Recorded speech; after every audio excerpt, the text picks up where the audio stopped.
Hello बच्चों, नमस्कार। मैं रघुवीर Swami. Today we are going to discuss second chapter class 5 English. Let's learn pranayam. पिछले वीडियो में हमने क्लास फर्स्ट के जो क्वेश्चन आंसर थे वो यानी सॉल्व करवाए थे, और आज हम सेकंड चैप्टर इंग्लिश का जिसका नाम है लेट्स लर्न प्राणायाम, आओ प्राणायाम सीखें। प्राणायाम के बारे में आपने सुना होगा, योगा क्लासों के बारे में तो आपने ज़रूर सुना होगा, योगा कैसे यानी योग कैसे किया जाता है और उससे क्या क्या बेनिफिट्स होते हैं। तो सबसे पहले आपको ये 4 आकृतियाँ दिख रही हैं। ये 4 आकृतियाँ हैं, ये योगा की ही योग क्लास के लिए यानी योगा करते समय जो अपने को कौन कौन सी आकृतियाँ होती हैं उसके बारे में अपने को जानकारी होनी चाहिए। तो फर्स्ट नंबर का क्वेश्चन सबसे पहले, जब चैप्टर स्टार्ट करने से पहले अपन कुछ क्वेश्चन पुटअप करेंगे, तो उसके क्वेश्चन अपने को देने हैं। फर्स्ट नंबर का क्वेश्चन है, can you name these yogasanas, यानी जो ऊपर 4 जो योगासन्स हैं,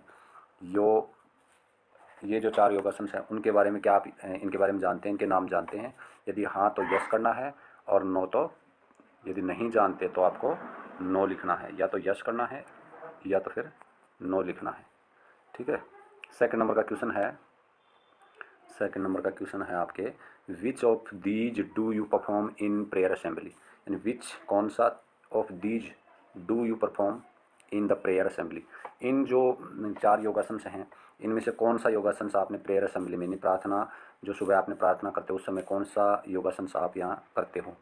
यदि नहीं करते हो तो नो, और करते हो तो नथिंग, और करते हो तो किसी पर्टिकुलर योगा का नाम आप यहाँ इसके आंसर में लिख सकते हो। थर्ड नंबर का क्वेश्चन है, what changes have you felt in your body after performing yogasans, यानी योगासन करने के बाद में, यानी योग करने के बाद में आपके शरीर में क्या क्या बदलाव आता है, आपके शरीर में क्या महसूस करते हो जब योगासन होने के बाद में। अब देखो, चैप्टर यहाँ से स्टार्ट होता है, और चैप्टर का जो फर्स्ट यहाँ से स्टार्ट क्या लिखा है, 1 मिनट, ये है chapter let's learn about pranayama and it's benefit. बच्चों, मैं आपको पहले भी बता चुका हूँ कि मैं जो बोलूँ मेरे साथ में आप इनको ज़रूर बोलें, और आप जितनी बार इसकी रीडिंग करेंगे उतना ही आप जल्दी इंग्लिश सीख पाएंगे, बोल पाएंगे। आपको मीनिंग याद करने की भी आवश्यकता नहीं है। यदि आप बार बार इसको रिपीट करेंगे तो आप एक दिन इंग्लिश स्पीकिंग भी सीखेंगे और आप रीडिंग करना भी सीख जाएंगे। तो चैप्टर स्टार्ट करते हैं अपना यहाँ से। Shivam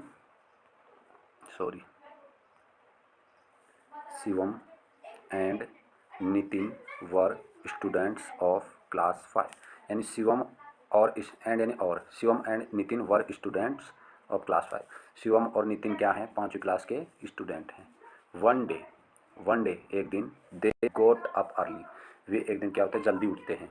it was a pleasant morning, और वो क्या थी, वो मॉर्निंग सुहावनी सुबह थी। और उस सुबह में क्या हुआ, they went to a park for a morning walk, एक दिन वे क्या, वे वेंट गए टू द पार्क में फॉर ए मॉर्निंग वॉक के लिए, यानी सुबह की जो वॉक होती है, सुबह की जो अपने घूमने फिरने जाते हैं उसको मॉर्निंग वॉक बोलते हैं। तो जो मॉर्निंग वॉक है उसमें घूमने के लिए कौन गए, शिवम और नितिन जाते हैं। फिर उसके बाद में उन्होंने देखा, क्या देखा, many people in the park, यानी उन्हें क्या, बहुत सारे लोगों को पार्क में देखा, बहुत सारे लोगों को उन्होंने पार्क में देखा। फिर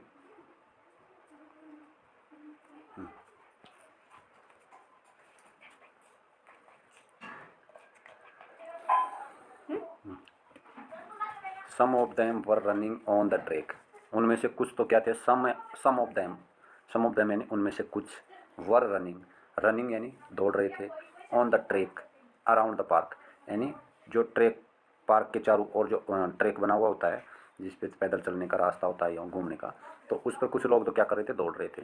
चिल्ड्रन वर प्लेइंग, बच्चे खेल रहे थे। In the middle of the park, यानी बच्चे खेल रहे थे in the middle of park के मध्य में।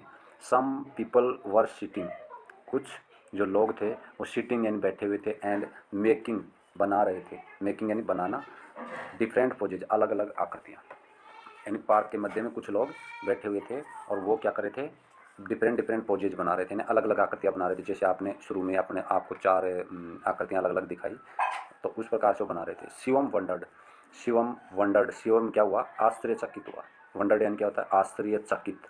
वाट दे were doing, watt they were doing, वे क्या कर रहे हैं, वे क्या कर रहे हैं। आउट ऑफ क्यूरोसिटी, इनकी जो जिज्ञासा थी वो जिज्ञासा से परे था, यानी जिज्ञासा से परे था कि ये चीज़ें ऐसा क्या कर रहे हैं, ये ऐसी आकृति क्यों बना रहे हैं, क्योंकि उससे पहले शिवम ने कभी देखा नहीं था, इसलिए उसे ऐसा लग रहा था। Both the friends went near them, both the friends went near them, दोनों के दोनों जो दोस्त हैं वो उनके पास जाते हैं, किनके पास, जहाँ पर वो डिफरेंट डिफरेंट पोजेज बना रहे थे, आकृतियाँ बना रहे थे, वे दोनों उनके पास जाते हैं। Both the friends went near them, वे दोनों उनके पास जाते हैं। उसके बाद क्या होता है,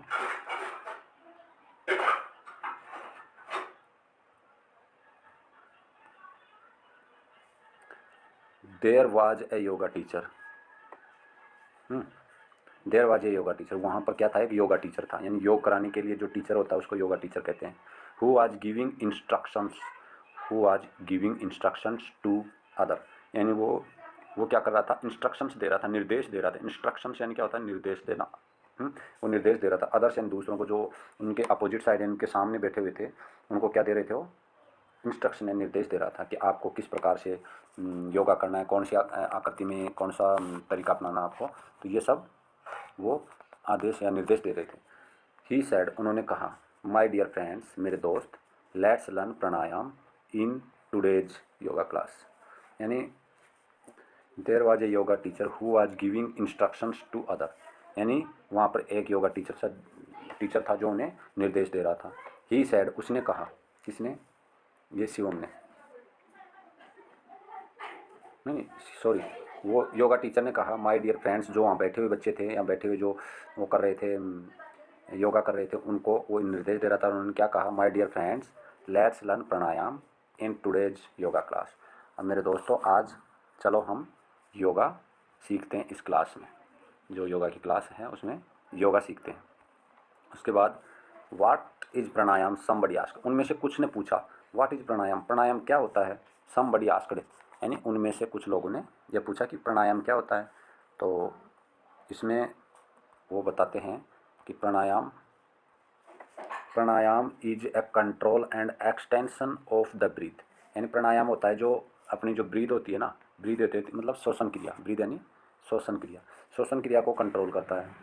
एक्सटेंशन यानी बढ़ाता है ऑफ द ब्रीथ, यानी ब्रीथ की जो रेट है उसको बढ़ाता है और कंट्रोल करता है किसको, ब्रीथ को, यानी श्वसन क्रिया को कंट्रोल करता है, सबसे अच्छी बात। बाय प्रैक्टिसिंग इट, यानी प्रैक्टिस के द्वारा, बाय प्रैक्टिसिंग इट यानी प्रैक्टिस के द्वारा, we can reduce our breathing rate, हम अपनी जो ब्रीदिंग रेट है, श्वसन क्रिया की दर है, जिसे अपना, तो उसे हम क्या कर सकते हैं, कम कर सकते हैं। यदि ज़्यादा है तो कम कर सकते हैं, कम है तो अपन ज़्यादा कर सकते हैं।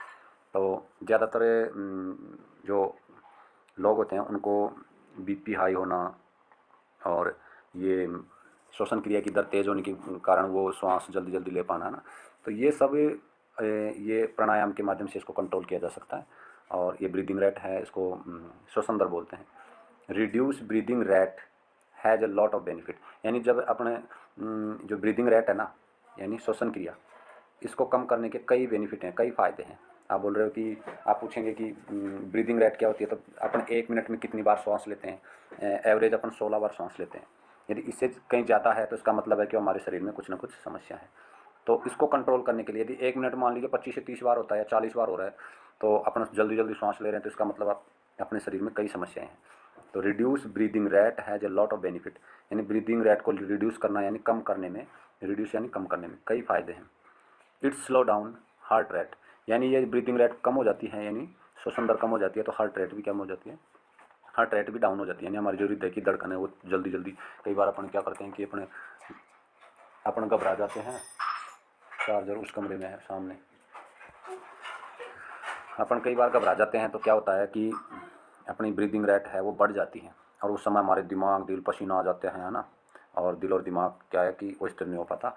तो उसको नॉर्मल रखने के लिए, स्लो डाउन करने के लिए, यानी ब्रीदिंग रेट कम होगी तो हमारा हार्ट रेट भी क्या होगा, यानी हृदय की गति भी क्या हो जाएगी, कम हो जाएगी, रिड्यूस होगी। ब्लड, और क्या क्या होगा, reduce blood pressure and relax body and mind, यानी ब्लड प्रेशर भी क्या होगा हमारा, कम हो जाएगा, रिड्यूस हो जाएगा, और हमारा जो माइंड है वो रिलैक्स हो जाएगा, बॉडी माइंड रिलैक्स हो जाएंगे।